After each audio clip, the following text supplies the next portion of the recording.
J'ai découvert votre histoire avec stupeur. Bon, on se connaît pas, mais j'ai l'intuition qu'il y a eu un abus de la part du procureur qui a instigé cette perquisition. Je sais pas à l'instar de qui c'était réalisé, mais en fait, je voulais savoir si vous étiez d'accord pour un entretien audio, si j'enregistre la conversation. Absolument, Joachim, j'ai rien à cacher, vous savez. Hein, voilà. D'accord. J'ai le seul défaut d'être une nationaliste, d'être islamo-réfractaire, hein, voilà. Parce que j'ai vécu 31 ans en terre d'islam, hein, Joachim. Je suis revenue en France qu'en 2005. Hein. D'accord. Et que j'ai lu le Coran, les hadiths, moi aussi, je travaille dans le milieu médical, j'ai soigné bénévolement pendant 20 ans des musulmans. Donc je ne supporte pas qu'on me traite d'islamophobe parce que voilà, je ne suis pas phobique ni névrosée de l'islam. Je suis islamo-lucide, islamo-réfractaire. D'accord. Et vous êtes secrétaire général de Vigilance Halal, c'est ça? Absolument, et je représente aussi Richard Roudier, la Ligue du Midi pour le 64, également les intérêts de Madame Tazin et Pierre Cassan pour le 64. D'accord, parce que je connais Alain de Peretti, le docteur vétérinaire qui préside Vigilance Halal, qui est une excellente association, mais vous-même, j'avais pas eu encore l'occasion de vous rencontrer. Donc, d'accord. Ouais. Et du coup, en fait, quelle est la motivation de cette perquisition? Vous pouvez nous raconter? Ça s'est passé récemment, il y a à peine 15 jours, c'est ça? Voilà, jeudi dernier, à 6h moins 5 du matin, j'ai entendu du bruit sur mon garage, parce que ma chambre donne à côté du garage. Et là, quand je me suis levée, j'ai vu, regarder à travers la fenêtre, j'ai vu plein de gens armés, cagoulés, avec des lumières bleues, qui m'ont d'ailleurs aveuglé parce qu'ils m'ont vu à travers la fenêtre. Et j'ai réveillé mon mari d'urgence, j'avais peur, je me suis dit c'est quoi un cambriolage?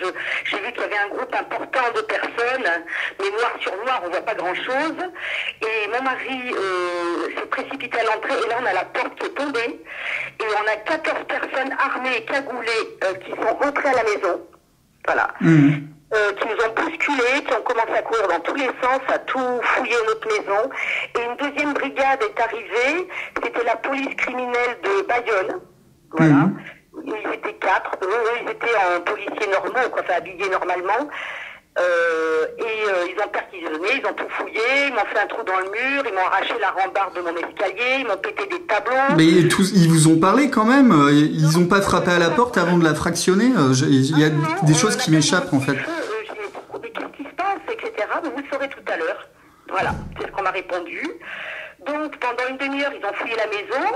Ils sont repartis comme ils étaient venus. Et là, les 3 personnes de l'OPJ de Bayonne ont installé un ordinateur, une imprimante sur ma table, etc. On nous a dénonotés à ce moment-là. Mon mari, lui, Pocher, a fait un AVC il y a 9 ans, donc il a fait un malaise. Il est diabétique aussi, voilà, il faut savoir. Donc ils ont dénonoté mon mari, qui était dans tous ses états. Moi, ils m'ont dénonoté après, quand ils m'ont fait asseoir sur une chaise, etc.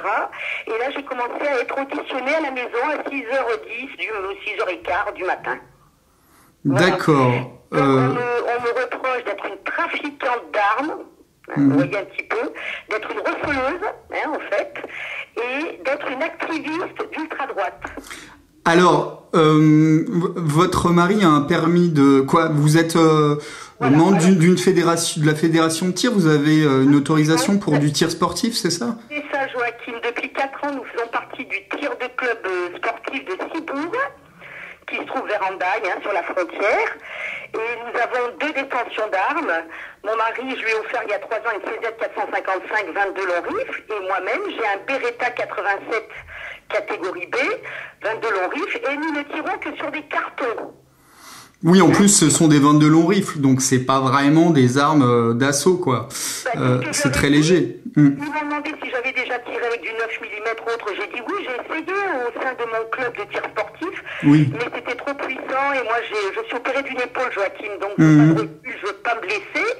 Donc nous on préfère le 22 long rifle, oui, tout simplement, oui. Ouais, il faut savoir pour les gens qui connaissent pas trop tout ça, que des chasseurs qui sont très nombreux en France quand même disposent de carabines qui sont bien plus puissantes que ceux-là. Hein. Ah oui, Tous les chasseurs qui tirent sur des sangliers ou des chevreuils, j'en ai dans ma famille, c'est autrement plus puissant quoi. Donc ils ont des chevrotines, enfin c'est du ouais. feu.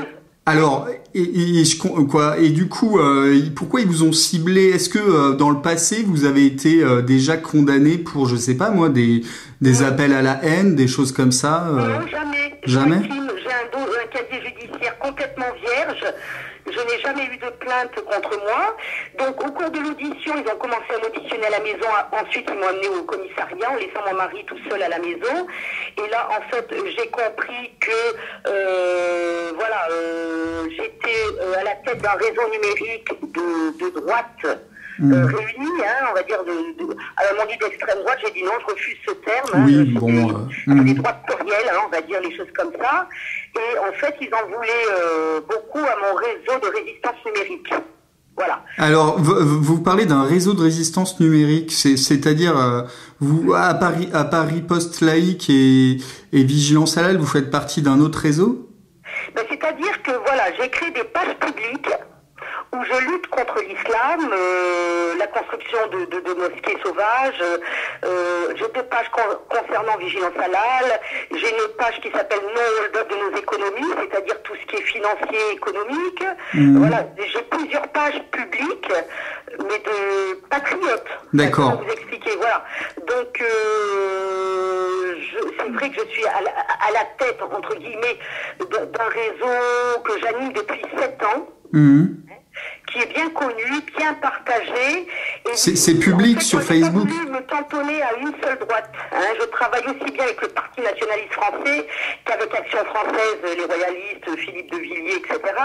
Je travaille avec Mouvement pour la France, enfin, Mouvement volontaire pour la France.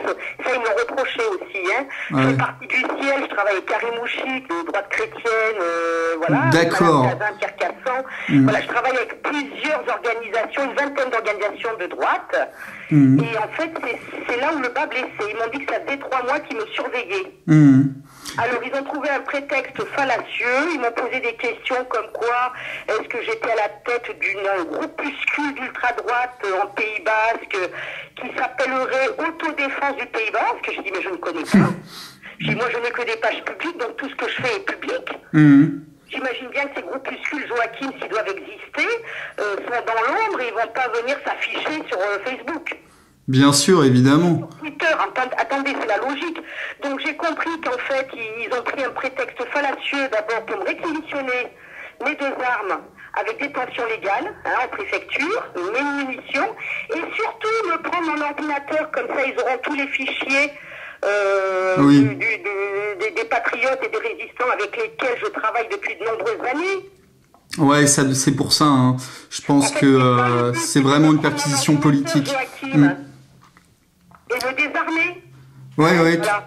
Bon, et est-ce que il n'y a pas eu je me fais un peu l'avocat du diable, hein, excusez-moi. Oui. Est-ce qu'il n'y aurait pas eu des dérapages sur Facebook dans vos communautés que vous gérez là, de pages avec des gens? Parce que moi personnellement, je suis presque quotidiennement en train de faire comment on appelle ça déjà, j'enlève des commentaires, de la modération.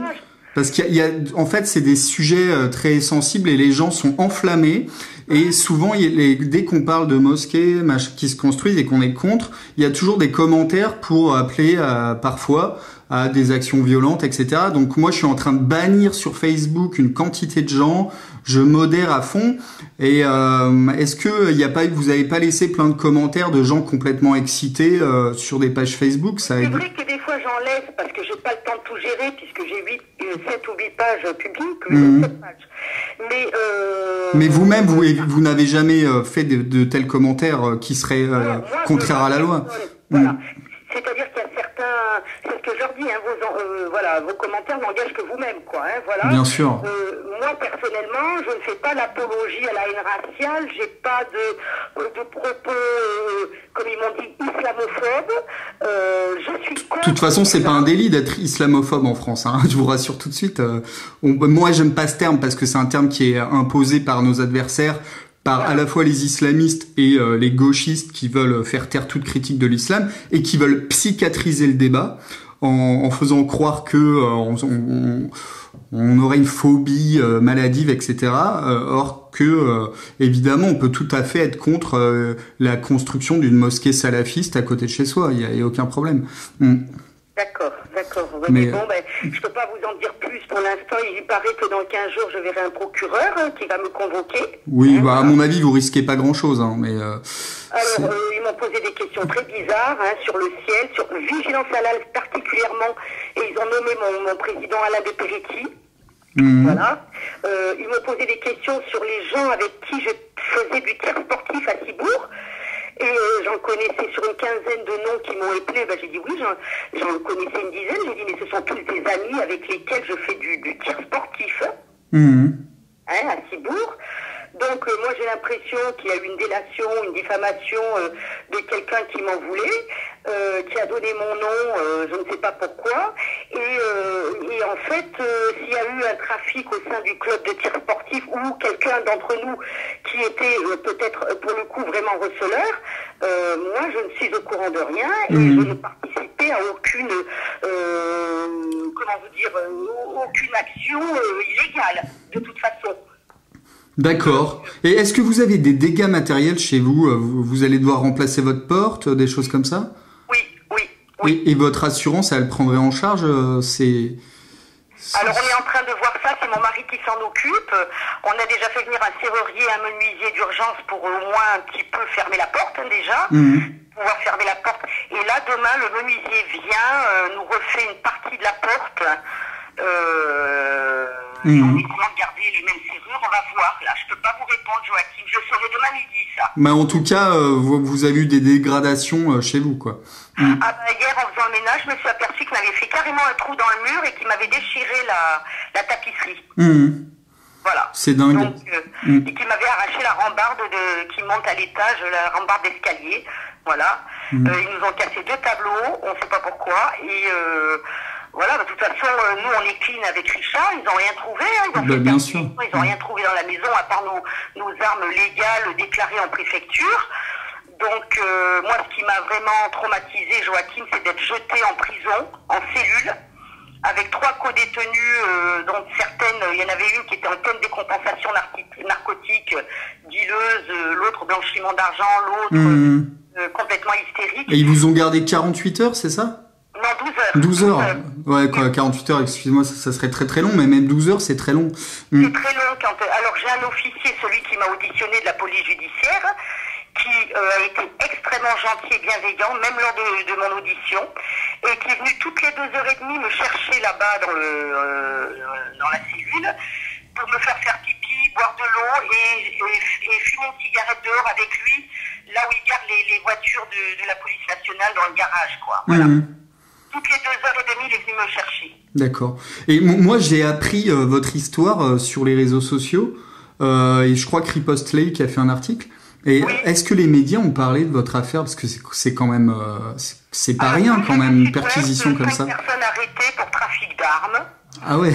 Oui, sur Sud-Ouest, vous retrouvez France Bleu Basque, ça s'appelle France Bleu Basque, ça s'appelle. Oui, alors voilà, une femme et 4 hommes ont été arrêtés pour trafic d'armes appartenant à des réseaux d'extrême droite. Oula, ok. Ouais. Et les journalistes ont pris la peine de vous appeler pour avoir votre version ou Non, mon identité n'était pas citée. Il y a eu plusieurs articles comme ça, au conditionnel, ils ne savaient pas trop. Qu'on avait été les 5 relâchés, alors je ne sais pas qui sont les 4 autres, voilà. Pour le coup, est-ce qu'ils ont eu le même traitement que moi, d'intervention musclée comme ça? Je peux pas vous répondre.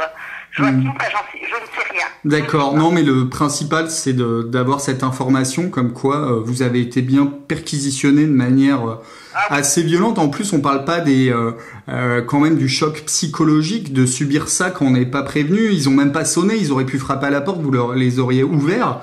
Et au pire, si vous ouvrez pas, ils fractionnent la porte. Mais voilà, c'est ça que je comprends pas. C'est la méthode est complètement ubuesque. On se croyait dans un mauvais film américain.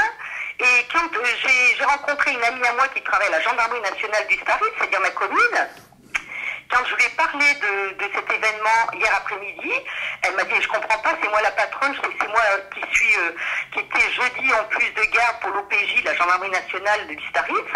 Comment ils sont intervenus sur ma commune sans que nous, la gendarmerie nationale, on soit avisés? C'est bizarre. Je lui ai dit, il n'y a pas de commission rogatoire, il n'y a pas, j'ai pas vu de procureur, je sais pas si le parquet a été saisi, je ne suis au courant de rien.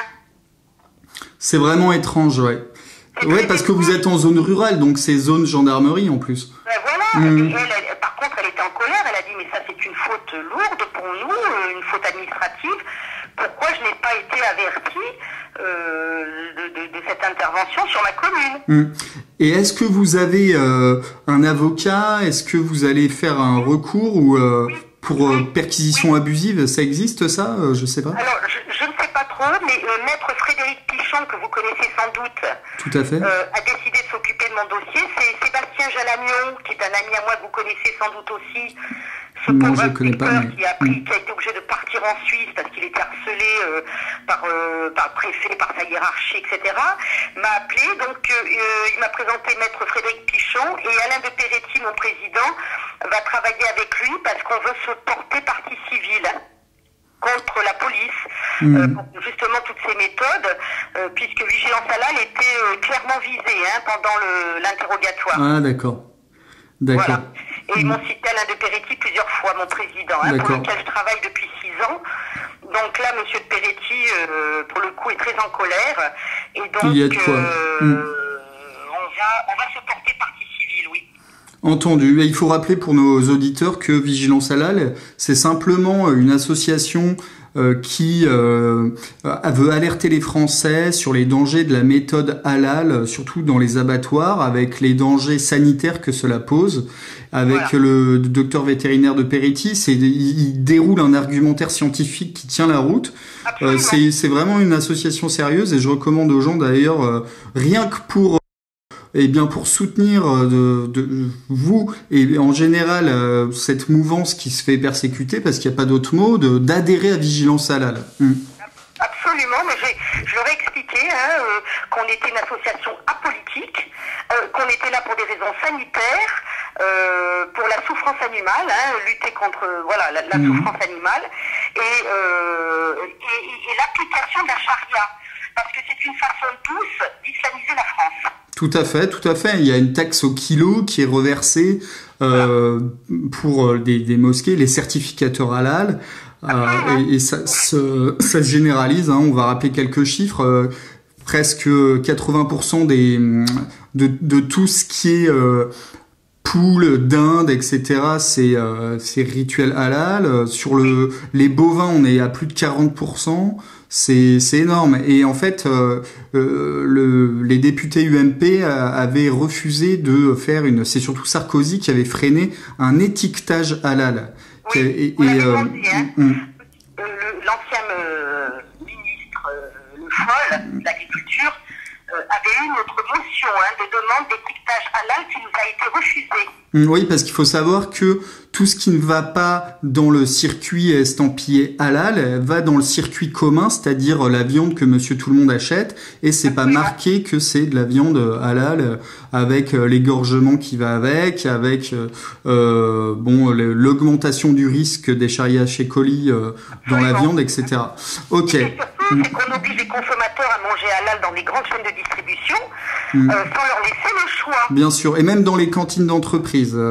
Et ma femme bosse dans une grosse boîte et au menu c'est poulet halal, etc. Et c'est marqué noir sur blanc et personne, pourtant il y a 80% de non-musulmans dans cette grande entreprise, personne ose critiquer parce que tout le monde a peur d'être accusé de racisme, etc.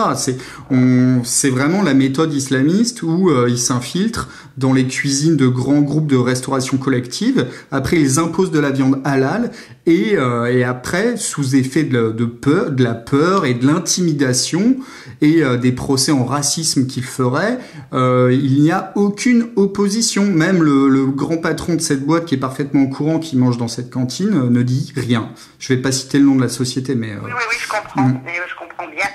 Mais bon, bah, écoutez, moi, là, je sais pas vraiment à quelle sauce je vais être mangée. En tout cas, je suis effectivement sous médicaments depuis 3 jours. Ah mince. Mon mari également, on est sous hypnotique. Parce qu'on n'arrivait plus à dormir la nuit, on suffoquait, on avait des points au cœur. Ils nous ont fait extrêmement peur. Mais j'ai décidé de continuer à garder mes pages publiques ouvertes et de les faire fonctionner normalement, Joachim. D'accord. Parce que si j'arrête, en fait le but était ça, c'était de nous faire peur, de nous mettre une pression énorme. Si j'arrête mes pages publiques et mes réseaux de résistance numérique, c'est leur donner raison. Exactement. Bien, vous êtes très courageuse avec votre mari et je vous apporte tout mon soutien. Merci beaucoup, Joachim. Donc j'espère que cette interview va permettre aux gens de mieux comprendre comment ça se passe en France. Apparemment, on aurait une police politique qui viendrait perquisitionner des patriotes qui n'ont rien à se reprocher. Absolument. Et c'est extrêmement grave. Et j'espère que l'action menée par Frédéric, le maître Pichon, pour faire valoir vos droits et répliquer face à cette perquisition inique portera ses fruits. Voilà. Oui, tout à fait. Et on se tiendra au courant des suites de cette affaire, évidemment, à l'Observatoire de l'islamisation. Je vous remercie beaucoup, monsieur Joachim.